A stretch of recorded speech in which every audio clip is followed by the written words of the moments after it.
अस्सलामुअलैकुम नाज़रीन, कैसे हो आप लोग। उम्मीद करता हूँ आप लोग खैरियत से होंगे। दोस्तों, आज मैं एक हिंदू भाई का दिलचस्प और मालूमाती वीडियो लेकर आया हूँ। आप इस वीडियो को देखेंगे तो आप काफ़ी गहरी सोच में पड़ जाएंगे और आपको बहुत सारे मालूमात भी हासिल हो जाएगी। तो चलिए वीडियो को शुरू करते हैं। वीडियो क्लिप को यहाँ पर मैं ऐड कर रहा हूँ, इस वीडियो क्लिप को एंड तक ज़रूर देखिएगा। अगर पसंद आए तो वीडियो को लाइक ज़रूर कीजिएगा। तो चलिए वीडियो को शुरू करते हैं। अजान में क्या बोला जाता है? अजान चूंकि आप लोगों को केवल हिंदी आती है, उर्दू नहीं आती, तो आप लोगों ने कभी कोशिश नहीं किया होगा, लेकिन एक बार कोशिश करो कि अजान में बोला क्या जाता है। अजान में यह कहा जाता है, दिन में 5 बार या 2 बार जब भी अजान होती है, अल्लाह के अलावा दूसरा और कोई भी इबादत के लायक नहीं, यह बोला जाता है। इस्लाम में अल्लाह के अलावा, खुदा के अलावा और किसी की भी इबादत करना हराम है, बोला जाता है। मदरसों में सिखाया जाता है, कुरान में लिखा है, हदीसों में लिखा हुआ है। अजान में लाउड स्पीकर से बोला जाता है। नहीं तो गूगल ट्रांसलेट करके देख लेना, अजान का मतलब सर्च करना, आपको पता चल जाएगा क्या मतलब उसमें बोला जाता है। अगर अल्लाह के अलावा किसी और की इबादत करना हराम है, तो फिर मज़ारें क्यों बन रही हैं? फिर दरगाहें क्यों बन रही हैं? उत्तराखंड में देखते देखते पूरे जंगल के जंगल मजार दरगाहें कहां से बन गई। और आपकी जानकारी के लिए बता दूं, अरब में एक भी मजार नहीं है, अरब में एक भी दरगाह नहीं है, और अरब में एक भी पक्का कब्रिस्तान नहीं है।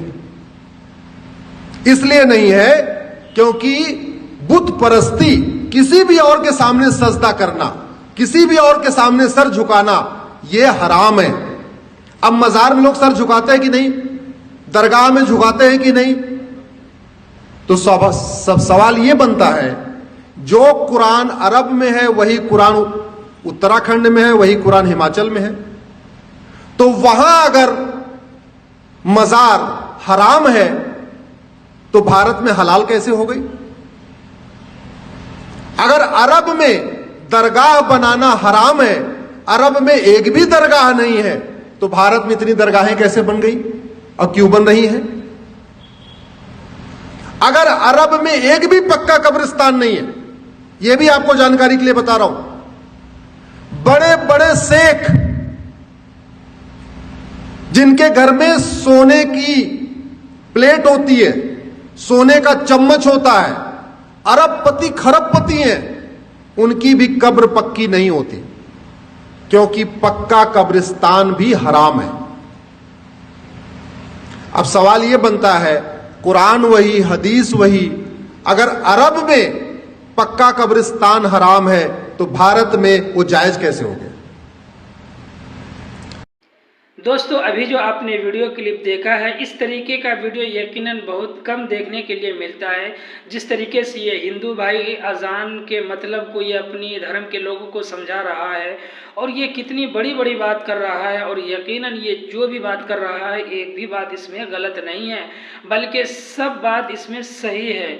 तो इस तरीके का जो वीडियो है बहुत कम देखने के लिए मिलता है। अगर ये वीडियो आपको पसंद आया हो तो वीडियो को लाइक ज़रूर कीजिएगा।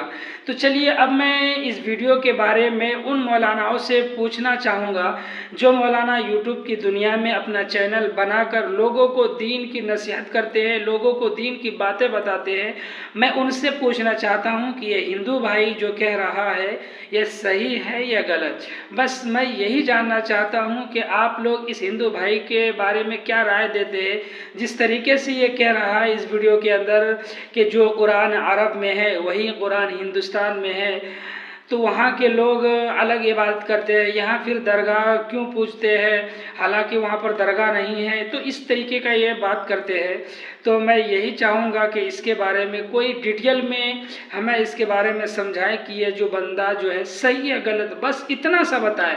बाकी मैं इसके बारे में कुछ नहीं जानना चाहता हूँ, सिर्फ यही जानना चाहता हूँ कि ये जो हिंदू भाई है ये सही कह रहा है या गलत कह रहा है। दोस्तों, अगर ये वीडियो पसंद आए तो वीडियो को लाइक ज़रूर कीजिएगा, चैनल पर नए हो तो चैनल को सब्सक्राइब कर दीजिएगा। तो चलिए फिर मिलेंगे एक नए वीडियो के साथ, जब तक के लिए दुआ में याद रखना।